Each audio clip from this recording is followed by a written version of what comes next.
Hello guys, I'm with Sir Josiah Go, the most awarded business educator. What's the best way to handle objections sa mga customers? Well, you need to anticipate, Matt. No? One of the ways to anticipate is to think about what are the barriers. And there's an acronym for all these barriers for consumer not to buy. TAWAS or TAWAS. So barrier number 1 is I don't have the time. Barrier number 2 is I don't have access. Barrier number 3 is wealth or related to your price. Barrier number 4 is attitude, and barrier number 5 is I don't have the skill. No?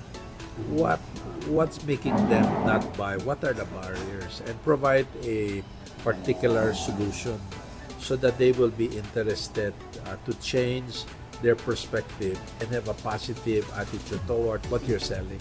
Wow. So guys, magandang tip yon, tawas.